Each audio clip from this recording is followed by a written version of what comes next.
আসসালামু আলাইকুম রহমতুল্লাহ। 14 জানুয়ারি 24। এবার বিএনপির সিরিজ বৈঠক কেন? সমন্বয় আলাদা গুরুত্ব পাবে জামাত। কর্মসূচি নির্ধারণে সিরিজ বৈঠক বিএনপির। দর্শক, এ বিষয়ে কিছু একটা আলোচনা আপনাদেরকে আগে শুনিয়েছি যে বিএনপি কখন থেকে কোন ধরনের কর্মসূচি দিতে পারে। আগেই বলেছিলাম, জাতিসংঘ, যুক্তরাষ্ট্র, যুক্তরাজ্য বা কোনো গণতান্ত্রিক শক্তি যদি এই সরকারের নির্বাচনের বৈধতা নিয়ে প্রশ্ন করে কোনো পদক্ষেপ নেয়, স্যাংশন বা অন্য যে কোনো পদক্ষেপ, তখন বিএনপি কঠোর কর্মসূচি দিবে। তার আগে আপাতত নেতাকর্মীদের মুক্তির জোরালো তৎপরতা বা আইনি প্রক্রিয়ায় জোর দিচ্ছে। তবে পরবর্তী কর্মসূচি কী হবে এটা নিয়ে নানান বৈঠক, সিরিজ বৈঠক কিন্তু শুরু হয়েছে। এর মধ্যে জামাতও এখন ড্রাইভিং সিটে আছে। জামাতকে লাস্ট যে ধাপের চূড়ান্ত আন্দোলন, তাতে বিএনপি যথেষ্ট সমন্বয়ের জন্য ডাকেনি বা মূল্যায়ন করেনি, এই অভিযোগ জামাত এখনও আবারও সামনে আনছে। যার ফলে এবারেরকার সমন্বয়ে জামাতকে আলাদা গুরুত্ব দেওয়া হবে বলে ইশারা ইঙ্গিতে বোঝা যাচ্ছে। এই সম্পর্কে মানবজমিন একটা গুরুত্বপূর্ণ রিপোর্ট পাবলিশ করেছে, কর্মসূচি নির্ধারণে সিরিজ বৈঠকে বিএনপি। এটা যারা বিএনপি জামাতের রাজনীতির আপডেট বা কীভাবে কী করতে যাচ্ছে এগুলো জানতে চান, আপনাদের জন্য গুরুত্বপূর্ণ মনে করি ছোট বিশ্লেষণ সহ আপনাদেরকে শোনাতে চাই। দর্শক, সরকারের গতিবিধি লক্ষ্য করে এবং বৈশ্বিক প্রেক্ষাপট মাথায় রেখে, যেটা আগেই আমি বলেছি, আন্দোলনের পরবর্তী কর্মসূচি নির্ধারণ করবে বিএনপি ও সমমনা দলগুলো। ইতিমধ্যে কর্মসূচি ঠিক করতে যুগপৎ আন্দোলনে থাকা এবং জোটগুলোর সঙ্গে পৃথক পৃথকভাবে বৈঠকও করেছে দলটি। সামনে আরও বৈঠক হবে, এরপর কর্মসূচি ঠিক করা হবে। এসব বৈঠকে চলমান আন্দোলনের ত্রুটি বা ঘাটতি এবং ভবিষ্যৎ কর্মপরিকল্পনা নিয়ে চুলচেরা বিশ্লেষণ করা হবে।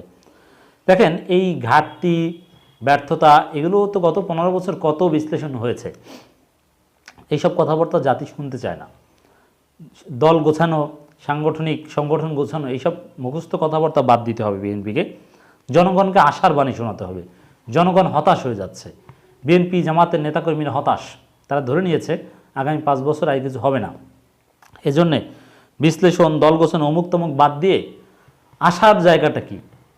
আমরা তো বিভিন্নভাবে জনগণকে আশান্বিত করছি, কিন্তু বিএনপির কাছ থেকে সুনির্দিষ্টভাবে জনগণকে আশা দিতে হবে যে কিসের ভিত্তিতে, কোন আশায় জনগণ বিএনপির উপর ভরসা করবে, কিসের উপর ভিত্তি করে তারা প্রত্যাশা করবে যে না, গণতন্ত্র পুনরুদ্ধার হবে। এটার একটা সুনির্দিষ্ট জবাব দরকার। পাশাপাশি যুগপৎ আন্দোলনে চালিয়ে যাওয়ার বিষয়ে নীতিগত সিদ্ধান্ত নেওয়া হয় এবং এই আন্দোলনের সঙ্গে সম্পৃক্ত প্রতিটি দলকে যার যার অবস্থান থেকে কর্মসূচি পালনের নির্দেশনা দিয়েছে বিএনপির হাইকমান্ড।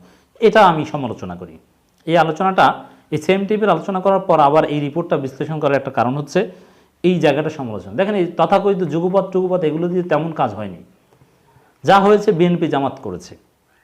অতএব এবার এই যুগপৎ এগুলো নিয়ে সিরিজ বৈঠক এগুলো ভুয়া। বিএনপি জামাত জোট করেন, জোট আনুষ্ঠানিকভাবে একত্র করেন, তারপরে বিএনপি জামাত জোটের সাথে যারা একমত, যুগপথের পার্টনাররা ধীরে ধীরে সেই জোটে আসুক। তখন আপনারা 63 দলীয় জোট করেন।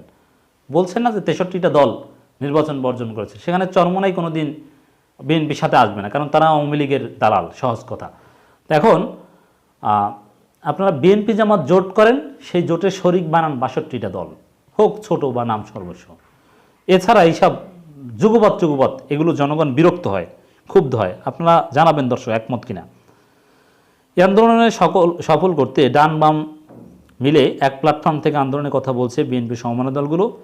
সেটা তো করেছে কত, এই ডান বাম সবাই বৈঠক, এই চেষ্টা তো অনেক বছর যাবতীয় আপনারা শুনিয়েছেন। তবে এটা এখনও চূড়ান্ত হয়নি, কারণ অনেকে আবার যুগপৎ আন্দোলনের জোটকে সম্প্রসারিত করার পরামর্শ দিয়েছে। আবার কেউ বলছে যার যার অবস্থান থেকে যেভাবে আন্দোলন হচ্ছে সেভাবেই হোক, সামনে এই বিষয়ে আরও বিস্তারিত আলোচনা হবে। না, এই সব কথাবার্তা বাদ দিতে হবে। বিএনপিকে নানানভাবে বোকাও বানাচ্ছে অনেকে। আবারও বলছি, একমাত্র সমাধান বিএনপি জামাত জোট, আন্দোলনকে গতিশীল করা। বিএনপি জামাত জোট হয়ে গেলেই যে গণতন্ত্র প্রতিষ্ঠিত হবে, আওয়ামী লীগ ক্ষমতা ছেড়ে দেবে, এটা বলছি না, কিন্তু আন্দোলনের দুর্বলতা যতটুকু ছিল সেটা ওভারকাম করার একমাত্র সমাধান বিএনপি জামাত জোট, এবং সরকার তাতে আরও বেশি ভয় পাবে। এরপর জামাত অভিযোগ করেছে যে গত 2 মাসের আন্দোলনে বিএনপি তাদের সেভাবে সমন্বয় করেনি।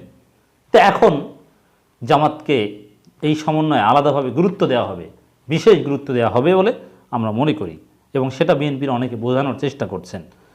বিএনপি একটি নির্ভরযোগ্য সূত্রে জানা গেছে,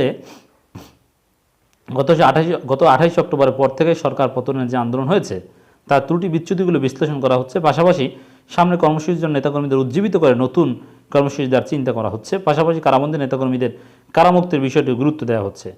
ডক্টর মঈন খান মানবজমিনকে বলেন, বাংলাদেশের মানুষ গত 7 জানুয়ারি নির্বাচন নাটক শুধু প্রত্যাখ্যান করেনি, তাই একদলীয় কর্তৃত্ব সরকারকে পুরোপুরি প্রত্যাখ্যান করেছে এবং বাংলাদেশ সকল গণতন্ত্রকামী দলের সঙ্গে ঐক্যবদ্ধ হয়ে এদেশের জনগণ গণতন্ত্র পুনরুদ্ধার রাজপথে তাদের শান্তিপূর্ণ নিয়মতান্ত্রিক আন্দোলন অব্যাহত রাখবে। যাই হোক, এই ঐক্যবদ্ধ হওয়া মানে জোট করতে হবে।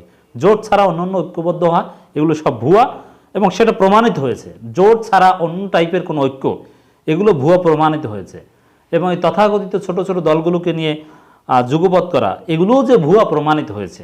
এই আন্দোলন বা যতটুকু জনগণ সাড়া দিয়েছে বা ভোট বর্জন করেছে সেটা বিএনপি এবং জামাতের কারণে, অন্য কারো অবদান কম। তবে হ্যাঁ, কম হলেও আছে, তো সবাইকে অ্যাপ্রিসিয়েট করতে হবে, সাথে নিতে হবে, কিন্তু মূল এক মঞ্চে উঠতে হবে বিএনপি জামাতকে।